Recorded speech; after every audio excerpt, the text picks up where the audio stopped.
भारत में प्रेस का विकास भारतीय पुनर्जागरण और स्वतंत्रता संग्राम की एक अत्यंत महत्वपूर्ण कड़ी रहा है। यूरोपीय लोगों के आगमन के साथ शुरू हुआ यह सफर धीरे धीरे जन जागरूकता और औपनिवेशिक सत्ता के विरुद्ध एक सशक्त हथियार बन गया। भारत में प्रेस के विकास को हम निम्नलिखित चरणों में समझ सकते हैं। 1. प्रारंभिक चरण और प्रथम समाचार पत्र। भारत में प्रिंटिंग प्रेस लाने का श्रेय पुर्तगालियों को जाता है 1556 ईस्वी, लेकिन समाचार पत्रों की शुरुआत काफी बाद में हुई। Bengal gazette 1780। James Augustus Hicky ने भारत का पहला समाचार पत्र द बंगाल गैजेट प्रकाशित किया। इसे कलकत्ता जनरल एडवर्टाइजर भी कहा जाता था। हिक्की की निष्पक्षता और सरकार की आलोचना के कारण इसे जल्द ही बंद कर दिया गया। इसके बाद कलकत्ता क्रॉनिकल, मद्रास कुरियर और बॉम्बे हेराल्ड जैसे पत्रों का उदय हुआ। भारतीय भाषाओं के समाचार पत्रों का उदय 19वीं शताब्दी की शुरुआत में राजा राममोहन राय जैसे समाज सुधारकों ने प्रेस को सामाजिक सुधारों का माध्यम बनाया। संवाद कौमुदी 1821 राजा राममोहन राय द्वारा बंगाली में प्रकाशित। मिरात उल अखबार 1822 राजा राममोहन राय द्वारा फारसी में। उदंत मारदंड 1826 जुगल किशोर शुक्ल द्वारा प्रकाशित भारत का पहला हिंदी समाचार पत्र। प्रेस पर प्रतिबंध और ब्रिटिश नीतियां। जैसे जैसे प्रेस ने राष्ट्रवादी विचारों को फैलाना शुरू किया, ब्रिटिश सरकार ने इसे दबाने के लिए कई कठोर कानून बनाए। सेंसरशिप अधिनियम 1899 लॉर्ड वेलेस्ली द्वारा प्रेस पर पूर्ण कंट्रोल हेतु। लाइसेंसिंग रेगुलेशन 1823 इसके तहत बिना लाइसेंस के प्रेस चलाना दंडनीय अपराध बना दिया गया। Vernacular press act 1878 Lord Lytton द्वारा लाया गया। ये कानून विशेष रूप से भारतीय भाषाओं के अखबारों को दबाने के लिए था। इसे मुहा बंद करने वाला कानून भी कहा गया। इसके डर से अमृत बाजार पत्रिका रातों रात बंगाली से अंग्रेजी अखबार में बदल गई।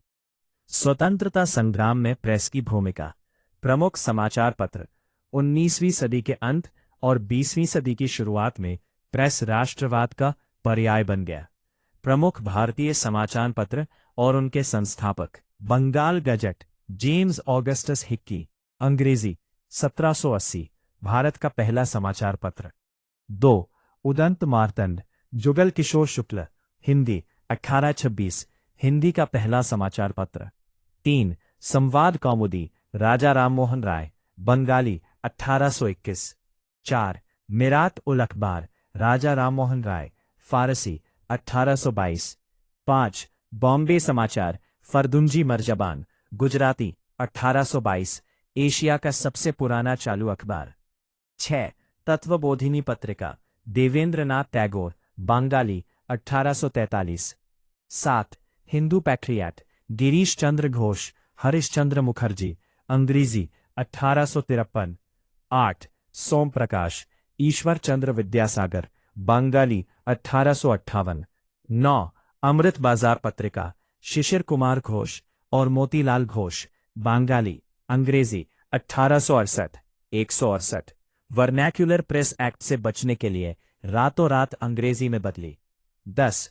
द हिंदू जी सुब्रमण्यम अय्यर, अंग्रेजी 1878। केसरी बाल गंगाधर तिलक, मराठी 1851। 12. बाल गंगाधर तिलक, अंग्रेजी 1851। 13. सुधारक गोपाल कृष्ण गोखले, मराठी और अंग्रेजी 1888। 14. इंडियन ओपिनियन महात्मा गांधी, अंग्रेजी गुजराती तमिल हिंदी 1903 दक्षिण अफ्रीका में। 15. वंदे मातरम अरविंद घोष, विपिन चंद्र पाल, अंग्रेजी 1905। 16. यंग इंडिया महात्मा गांधी, अंग्रेजी 1919। 17. नवजीवन महात्मा गांधी, गुजराती हिंदी 1919। 18. Mooknayak doctor B R. अंबेडकर, मराठी 1920। 19. हरिजन महात्मा गांधी। अंग्रेजी, हिंदी, गुजराती। 1933। 20 National Herald. जवाहरलाल नेहरू। अंग्रेजी। 1938। प्रेस की आज़ादी के मुक्तिदाता।